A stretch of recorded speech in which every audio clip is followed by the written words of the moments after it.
Welcome to Timeless Audio Reads. Today's audiobook is Morning and Evening Thoughts by James Allen, a collection of daily reflections from the author of As a Man Thinketh. James Allen believed that every day offers us two sacred moments, when we rise in the morning and when we prepare to rest at night. In these moments of stillness, we can shape our thoughts, set our intentions, and realign with the deeper truths of life. This work is designed to guide you through short meditations, one for the morning to inspire clarity and purpose, and one for the evening to bring peace and reflection. Take a few minutes each day with these thoughts, and you may discover that the direction of your life gently shifts, bringing greater harmony, strength, and wisdom. So now, let's begin Morning and Evening Thoughts by James Allen. Morning and Evening Thoughts by James Allen. Section 1, Preface. In going through the books written by James Allen, to cull from them these morning and evening thoughts, I have felt over and over again the force of the truth contained in every page. And knowing as I do the writer as no one else knows him, seeing him as I have for many years under all circumstances, in the hours of work and leisure, in the days of joy and sorrow, in the sunshine and in the cloud, I know that these writings are not the words of an idle brain, nor are they gathered from other writings, nor picked up here and there, but they are the deep experiences of his own heart, and were first lived and then written. Therefore I send forth this little book, knowing it cannot fail on its mission, knowing it is alive because it has been lived, and am confident that those who use it for daily meditation must feel its power and realize its blessings because it is the actual experience of an individual life. Lily L. Allen. Conquer thyself, then thou shalt know. Climb to the high, leave thou the low. Deliverance shall him entrance who strives with sins and sorrows, tears and pains, till he attains. James Allen. End of Section 1, Preface. Love this kind of content? Subscribe to hear more powerful audiobooks every week. Morning and Evening Thoughts by James Allen, Section 2, Days 1 through 10. First Morning. In aiming at the life of blessedness, one of the simplest beginnings to be considered, and rightly made, is that which we all make every day, namely, the beginning of each day's life. There is a sense in which every day may be regarded as the beginning of a new life, in which one can think, act, and live newly, and in a wiser and better spirit. The right beginning of the day will be followed by cheerfulness permeating the household with a sunny influence, and the tasks and duties of the day will be undertaken in a strong and confident spirit, and the whole day will be well lived. First Evening. There can be no progress, no achievement without sacrifice, and a man's worldly success will be in the measure that he sacrifices his confused animal thoughts and fixes his mind on the development of his plans and on the strengthening of his resolution and self-reliance. And the higher he lifts his thoughts, the more manly, upright, and righteous he becomes, the greater will be his success, the more blessed and enduring will be his achievements. Second Morning. None but right acts can follow right thoughts. None but a right life can follow right acts. And by living a right life, all blessedness is achieved. Mind is a master power that molds and makes, and man is mind, and evermore he takes. The tool of thought, and shaping what he wills, brings forth 1,000 joys, 1,000 ills. He thinks in secret, and it comes to pass. Environment is but his looking glass. Second Evening. Calmness of mind is one of the beautiful jewels of wisdom. A man becomes calm in the measure that he understands himself as a thought-evolved being, and as he develops a right understanding and sees more and more clearly the internal relations of things by the action of cause and effect, he ceases to fret and fume, and worry and grieve, and remains poised, steadfast, serene. Third Morning. To follow, under all circumstances, the highest promptings within you, to be always true to the divine self, to rely upon the inward voice, the inward light, and to pursue your purpose with a fearless and restful heart, believing that the future will yield unto you the need of every thought and effort, knowing that the laws of the universe can never fail, and that your own will come back to you with mathematical exactitude. This is faith, and the living of faith. Third evening. Have a thorough understanding of your work, and let it be your own, and as you proceed, ever following the inward guide, the infallible voice, you will pass on from victory to victory, and will rise step by step to higher resting places, and your ever-broadening outlook will gradually reveal to you the essential beauty and purpose of life. Self-purified, health will be yours, self-governed, power will be yours, and all that you do will prosper. And I may stand where health, success, and power await my coming if, each fleeting hour, I cling to love in patience and abide with stainlessness and never step aside from high integrity, so shall I see at last the land of immortality. Fourth morning. When the tongue is well controlled and wisely subdued, when selfish impulses and unworthy thoughts no longer rush to the tongue demanding utterance, when the speech has become harmless, pure, gracious, gentle, and purposeful, and no word is uttered but in sincerity and truth, then are the 5 steps in virtuous speech accomplished, then is the second great lesson in truth learned and mastered. Make pure thy heart, and thou wilt make thy life rich, sweet, and beautiful. Fourth evening. Having clothed himself with humility, the first questions a man asks himself are, how am I acting towards others? What am I doing to others? How am I thinking of others? Are my thoughts of and acts towards others prompted by unselfish love?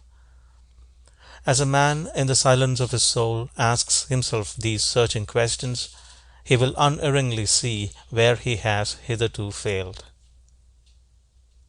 Fifth morning. To dwell in love always and towards all is to live the true life, is to have life itself. Knowing this, the good man gives up himself unreservedly to the spirit of love, and dwells in love towards all, contending with none, condemning none, but loving all. The Christ spirit of love puts an end not only to all sin, but to all division and contention. Fifth evening. When sin and self are abandoned, the heart is restored to its imperishable joy. Joy comes and fills the self-emptied heart. It abides with the peaceful. Its reign is with the pure. Joy flees from the selfish. It deserts the quarrelsome. It is hidden from the impure. Joy cannot remain with the selfish. It is wedded to love. Sixth morning.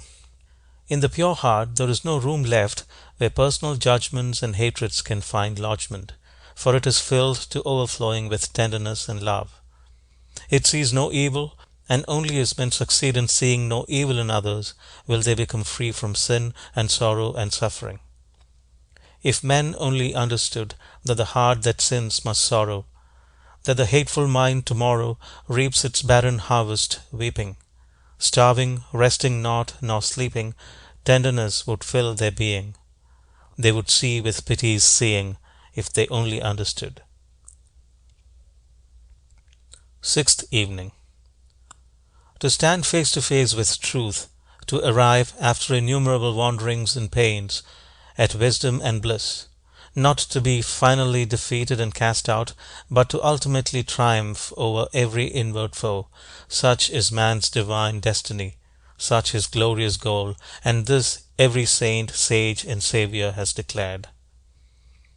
A man only begins to be a man when he ceases to whine and revile, and commences to search for the hidden justice which regulates his life. And as he adapts his mind to that regulating factor, he ceases to accuse others as a cause of his condition, and builds himself up in strong and noble thoughts, ceases to kick against circumstances, but begins to use them as aids to his more rapid progress, and as a means of discovering the hidden powers and possibilities within himself. Seventh morning. The will to evil and the will to good are both within thee, which will thou employ? Thou knowest what is right and what is wrong. Which will thou love and foster, which destroy? Thou art the chooser of thy thoughts and deeds. Thou art the maker of thine inward state. The power is thine to be what thou wilt be. Thou buildest truth and love, or lies and hate. Seventh evening. The teachings of Jesus brings men back to the simple truth that righteousness or right doing is entirely a matter of individual conduct, and not a mystical something apart from a man's thoughts and deeds. Calmness and patience can become habitual by first grasping, through effort, a calm and patient thought, and then continuously thinking it and living in it until use becomes second nature, and anger and impatience pass away forever. Eighth morning. Man is made or unmade by himself.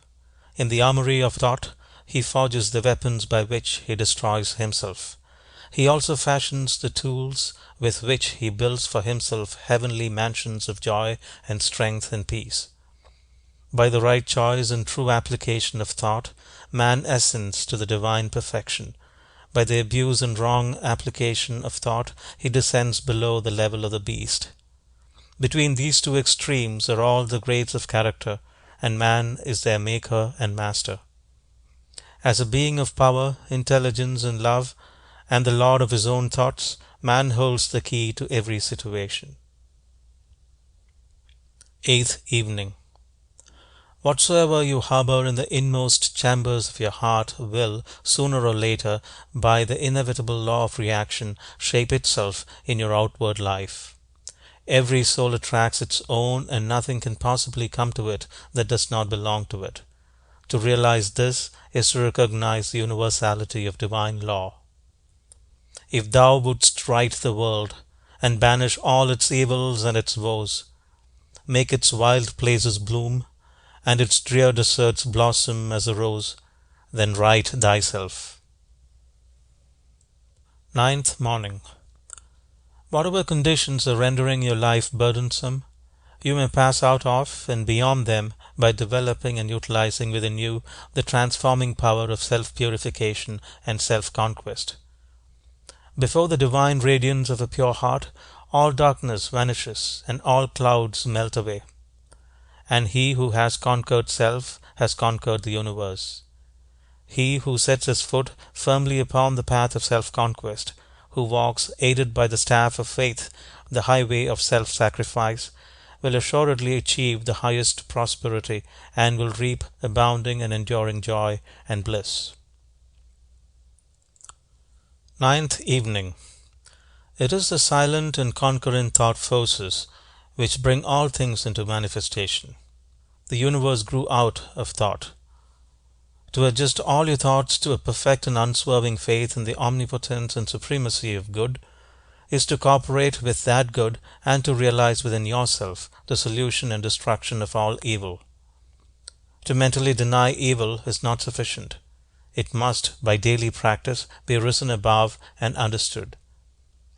To affirm the good mentally is inadequate. It must, by unswerving endeavor, be entered into and comprehended. 10th morning. Every thought you think is a force sent out. Whatever your position in life may be, before you can hope to enter into any measure of success, usefulness, and power, you must learn how to focus your thought forces by cultivating calmness and repose. There is no difficulty, however great, but will yield before a calm and purposeful concentration of thought, and no legitimate object but may be speedily actualized by the intelligent use and direction of one's soul forces. Think good thoughts, and they will quickly become actualized in your outward life in the form of good conditions. 10th evening. That which you would be and hope to be, you may be now. Non-accomplishment resides in your perpetual postponement, and having the power to postpone, you also have the power to accomplish, to perpetually accomplish. Realize this truth, and you shall be today and every day the ideal being of whom you dreamed. Say to yourself, I will live in my ideal now. I will manifest my ideal now.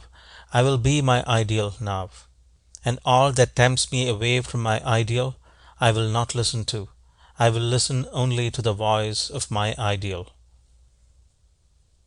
End of section 2, days 1 through 10. If you enjoy timeless wisdom like this, consider subscribing for more audiobooks just like it. Morning and Evening Thoughts by James Allen, section 3, days 11 through 20. 11th morning. Be as a flower, content to grow in sweetness day by day. If thou wouldst perfect thyself in knowledge, perfect thyself in love. If thou wouldst reach the highest, ceaselessly cultivate a loving and compassionate heart. To him who chooses goodness, sacrificing all, is given that which is more than and includes all. 11th evening. The great law never cheats any man of his just due. Human life, when rightly lived, is simple with a beautiful simplicity. He who comprehends the utter simplicity of life, who obeys its laws and does not step aside into the dark paths and complex mazes of selfish desire, stands where no harm can reach him. Then there is fullness of joy, abounding plenty, and rich in complete blessedness. 12th morning. Every man reaps the results of his own thoughts and deeds, and suffers for his own wrong. He who begins right and continues right does not need to desire and search for felicitous results. They are already at hand. They follow as consequences. They are the certainties, the realities of life. Sweet is the rest and deep the bliss of him who has freed his heart from its lusts and hatreds and dark desires. 12th evening. You are the creator of your own shadows. You desire and then you grieve, renounce and then you shall rejoice. Of all the beautiful truths pertaining to the soul, none is more gladdening or fruitful of divine promise and confidence than this, that man is the master of thought, the moulder of character, and the maker and shaper of character, environment, and destiny. 13th morning. As darkness is a passing shadow, and light is substance that remains, so sorrow is fleeting, but joy abides forever. No true thing can pass away and become lost. No false thing can remain and be preserved. Sorrow is false, and it cannot live. Joy is true, and it cannot die. Joy may become hidden for a time, but it can always be recovered. Sorrow may remain for a period, but it can be transcended and dispersed. Do not think your sorrow will remain. It will pass away like a cloud. Do not believe that the torments of sin are ever your portion. They will vanish like a hideous nightmare. Awake, arise, be holy and joyful. 13th evening. Tribulation lasts only so long as there remains some chaff of self which needs to be removed. The tribulum, or threshing machine, ceases to work when all the grain is separated from the chaff, and when the last impurities are blown away from the soul, tribulation has completed its work, and there is no more need for it. Then abiding joy is realized.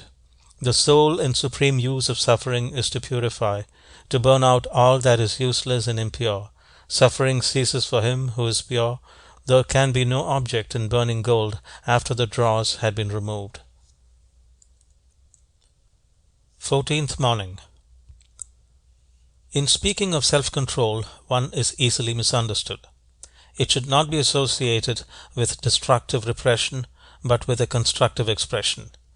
A man is happy, wise, and great in the measure that he controls himself. He is wretched, foolish, and mean in the measure that he allows his animal nature to dominate his thoughts and actions. He who controls himself controls his life, his circumstances, his destiny, and wherever he goes he carries his happiness with him as an abiding possession. Renunciation precedes regeneration. The permanent happiness which men seek in dissipation, excitement, and abandonment to unworthy pleasures is found only in the life which reverses all this, the life of self-control. 14th evening. Law, not confusion, is the dominating principle in the universe. Justice, not injustice, is the soul and substance of life. And righteousness, not corruption, is the moulding and moving force in the spiritual government of the world. This being so, man has but to right himself to find that the universe is right. When I am pure, I shall have solved the mystery of life. I shall be sure, when I am free from hatred, lust, and strife. I am in truth, and truth abides in me. I shall be safe and sane and wholly free when I am pure. 15th morning. If men only understood that their hatred and resentment slays their peace in sweet contentment, hurts themselves, helps not another, does not cheer one lonely brother, they would seek the better doing of good deeds which leaves no ruing, if they only understood. If men only understood how love conquers, how prevailing is its might a grim hate assailing, how compassion endeth sorrow, maketh wise and doth not borrow, pain of passion they would ever live in love, in hatred never, if they only understood. 15th evening.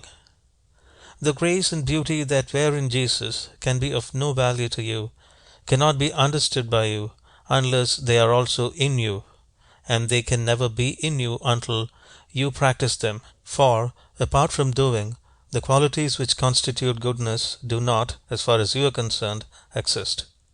To adore Jesus for his good qualities is a long step towards truth, but to practice those qualities is truth itself. And he who truly adores the perfection of another will not rest content in his own imperfection, but will fashion his soul after the likeness of that other. Therefore, thou who adorest Jesus for his divine qualities, practice those qualities thyself, and thou shalt be divine. 16th morning. Let a man realize that life in its totality proceeds from the mind, and lo, the way of blessedness is opened up to him. For he will then discover that he possesses the power to rule his mind, and to fashion it in accordance with his ideal. So will he elect to strongly and steadfastly walk those pathways of thought and action which are altogether excellent. To him life will become beautiful and sacred, and sooner or later he will put to flight all evil, confusion, and suffering. For it is impossible for a man to fall short of liberation, enlightenment, and peace who guards with unwearying diligence the gateway of his heart. 16th evening. By constantly overcoming self, a man gains a knowledge of the subtle intricacies of his mind, and it is this divine knowledge which enables him to become established in calmness. Without self-knowledge there can be no abiding peace of mind, and those who are carried away by tempestuous passions cannot approach the holy place where calmness reigns. The weak man is like one who, having mounted a fiery steed, allows it to run away with him, and carry him whithersoever it wills. The strong man is like one who, having mounted the steed, governs it with a masterly hand, and makes it go in whatever direction and at whatever speed he commands. 17th morning. There is no strife, no selfishness in the kingdom. There is perfect harmony, equipoise, and rest. Those who live in the kingdom of love have all their needs supplied by the law of love. As self is the root cause of all strife and suffering, so love is the root cause of all peace and bliss. Those who are at rest in the kingdom do not look for happiness in any outward possessions. They are freed from all anxiety and trouble, and resting in love, they are the embodiment of happiness. 17th evening. Let it not be supposed that the children of the kingdom live in ease and indolence. These two sins are the first that have to be eradicated when the search for the kingdom is entered upon. They live in a peaceful activity. In fact, they only truly live, for the life of self, with its train of worries, griefs, and fears, is not real life. The children of the kingdom are known by their life.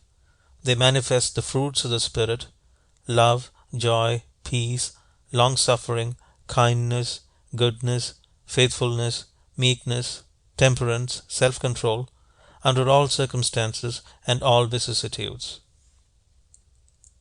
18th Morning. The gospel of Jesus is a gospel of living and doing. If it were not this, it would not voice the eternal truth. Its temple is purified conduct, the entrance door to which is self-surrender.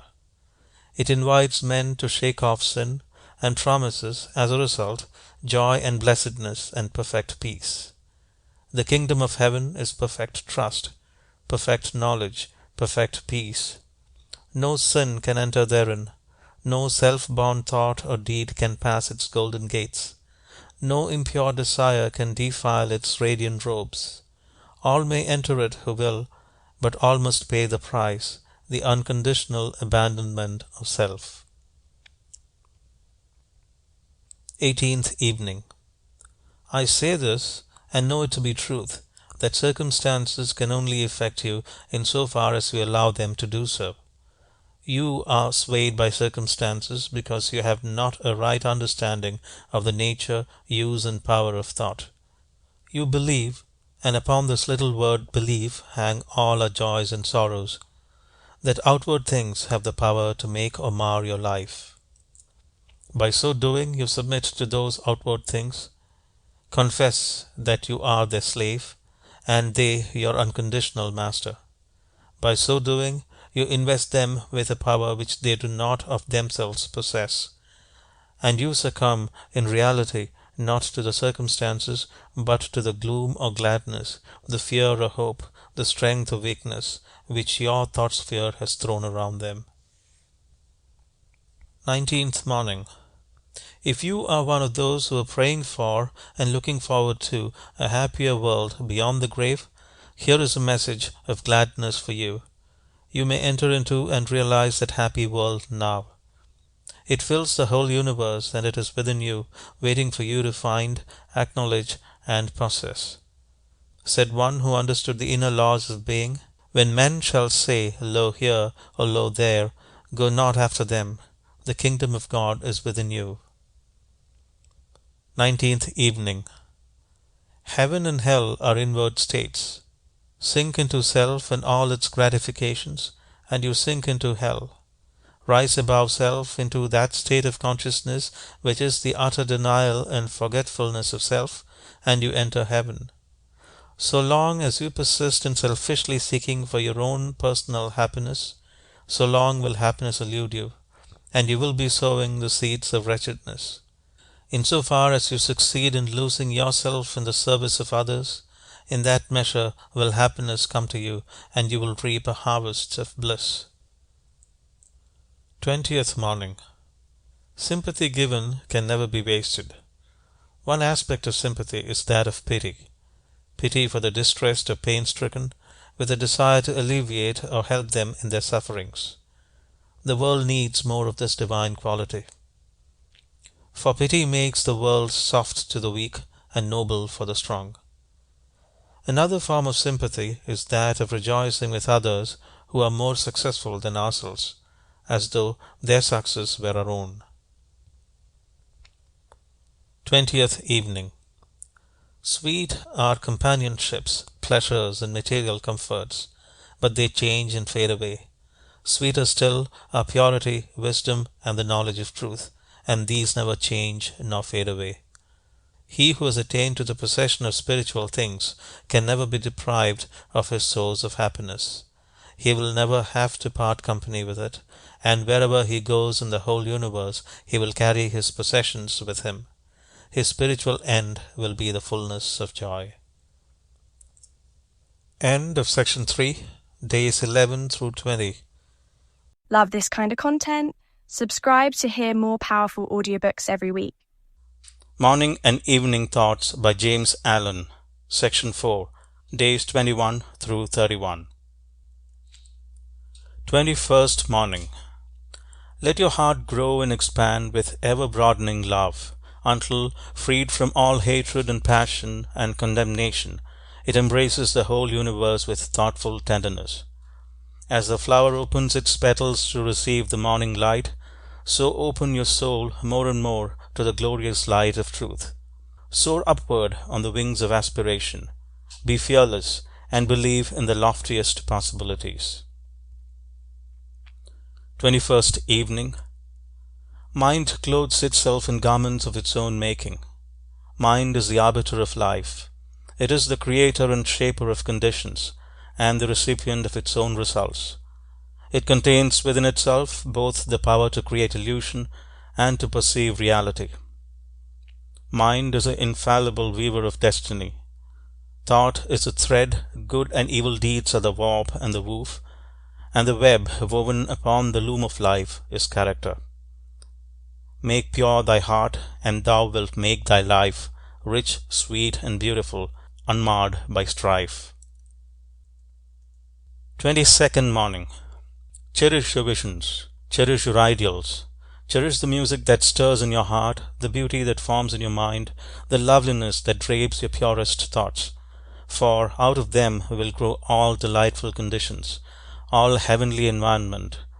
Of these, if you will remain true to them, your world will at last be built. Guard well thy mind, and noble, strong, and free. Nothing shall harm, disturb, or conquer thee, for all thy foes are in thy heart and mind. There also thy salvation thou shalt find. 22nd Evening. Dream lofty dreams, and as you dream, so shall you become. Your vision is the promise of what you shall one day be.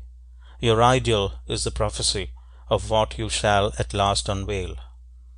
The greatest achievement was at first and for a time a dream. The oak sleeps in the acorn, the bird waits in the egg, and in the highest vision of the soul a waking angel stirs. Your circumstances may be congenial, but they shall not long remain so when you perceive an ideal and strive to reach it. 23rd Morning. He who has conquered doubt and fear has conquered failure. His every thought is allied with power, and all difficulties are bravely met and wisely overcome. His purposes are seasonably planted, and they bloom and bring forth fruit which does not fall prematurely to the ground. Thought allied fearlessly to purpose becomes creative force. He who knows this is ready to become something higher and stronger than a mere bundle of wavering thoughts and fluctuating sensations. He who does this has become the conscious and intelligent wielder of his mental powers. 23rd Evening. Man's true place in the cosmos is that of a king, not a slave, a commander under the law of good, and not a helpless tool in the reign of evil. I write for men, not for babes, for those who are eager to learn and earnest to achieve, for those who will put away, for the world's good, a petty personal indulgence, a selfish desire, a mean thought, and live on as though it were not sans craving and regret. Man is a master. If he were not, he could not act contrary to law. Evil and weakness are self-destructive. The universe is girt with goodness and strength, and it protects the good and the strong. The angry man is a weak man. 24th Morning. Not by learning will a man triumph over evil. Not by much study will he overcome sin and sorrow. Only by conquering himself will he conquer evil. Only by practicing righteousness will he put an end to sorrow. Not for the clever, nor the learned, nor the self-confident is the life triumphant, but for the pure, the virtuous, and wise. The former achieve their particular success in life, but the latter alone achieve the great success so invincible and complete that even in apparent defeat it shines with added victory. 24th Evening. The true silence is not merely a silent tongue, it is a silent mind.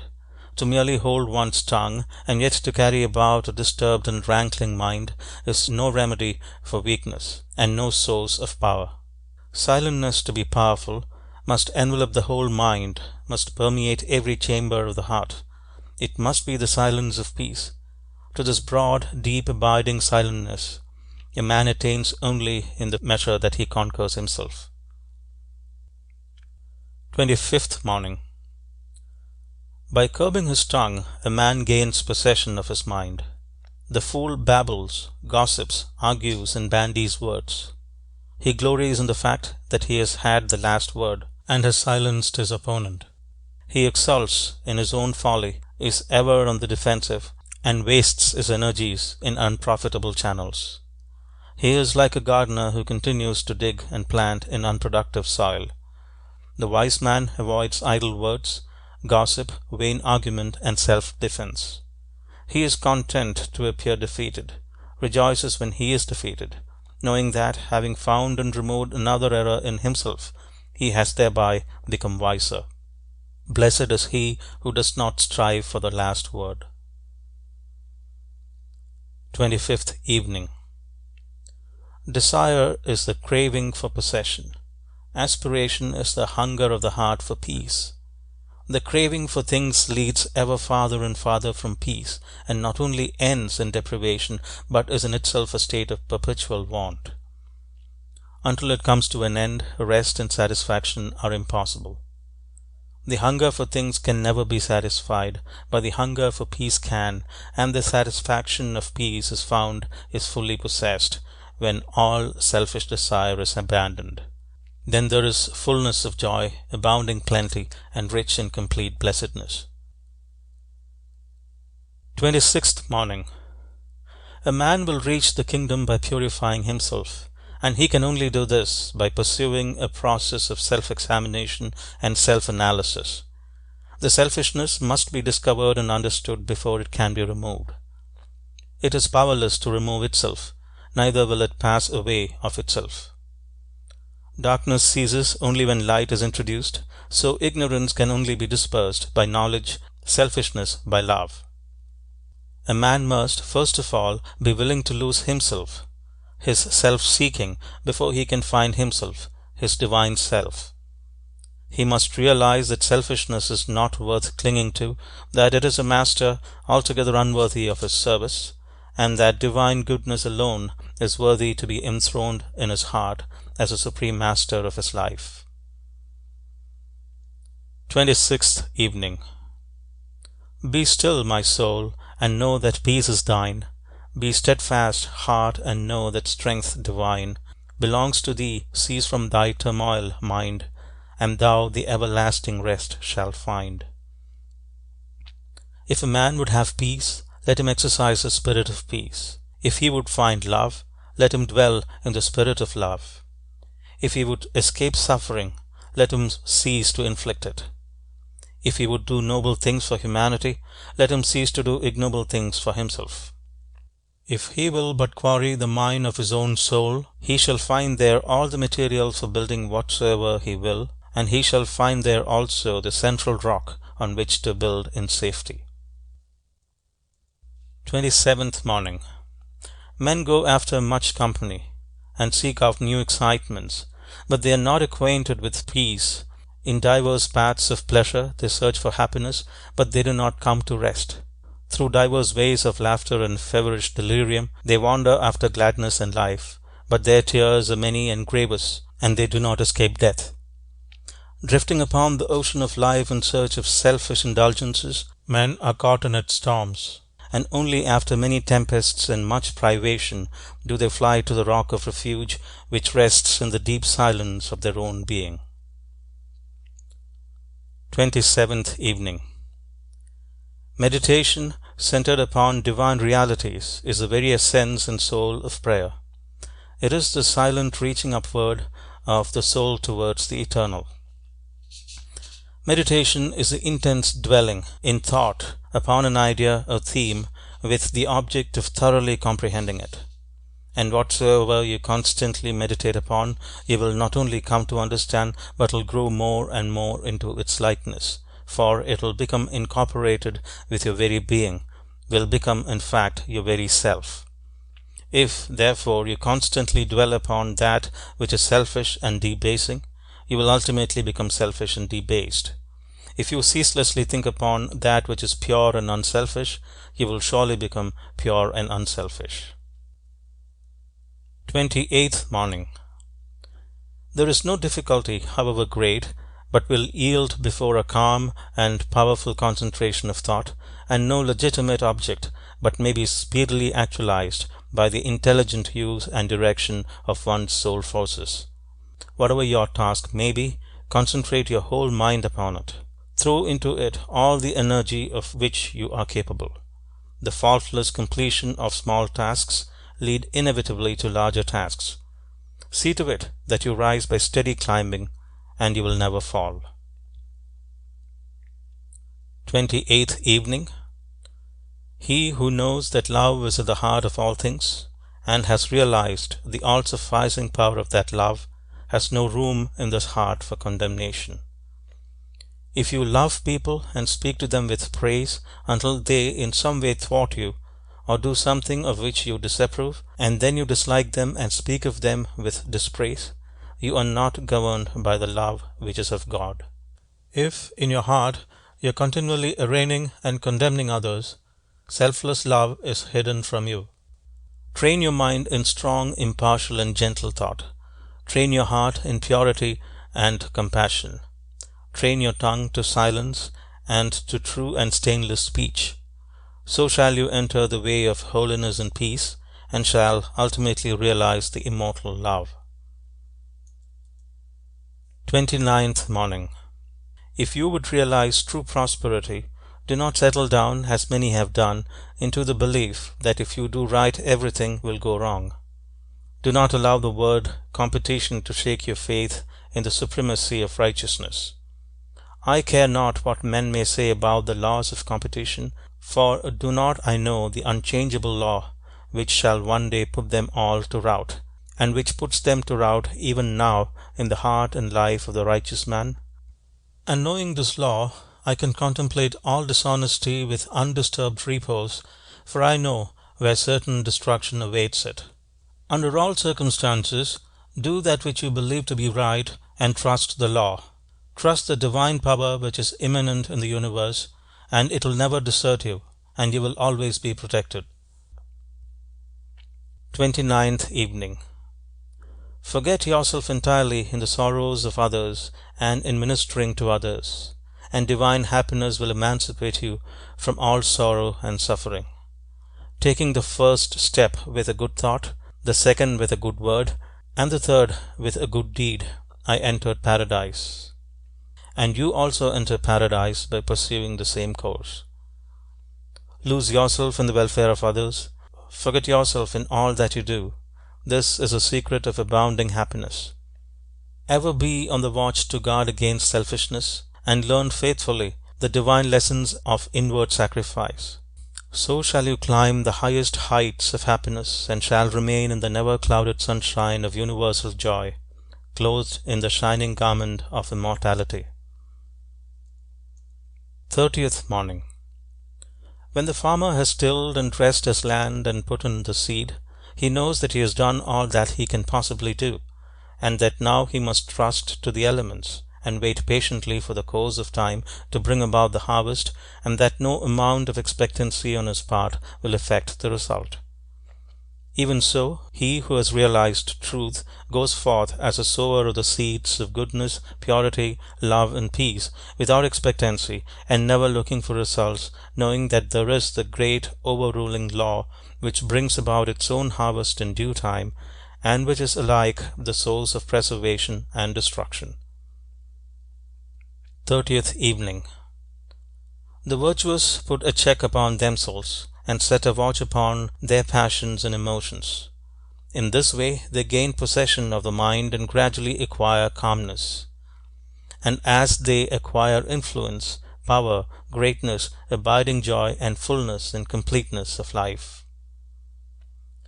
He only finds peace who conquers himself, who strives day by day after greater self-possession, greater self-control, greater calmness of mind.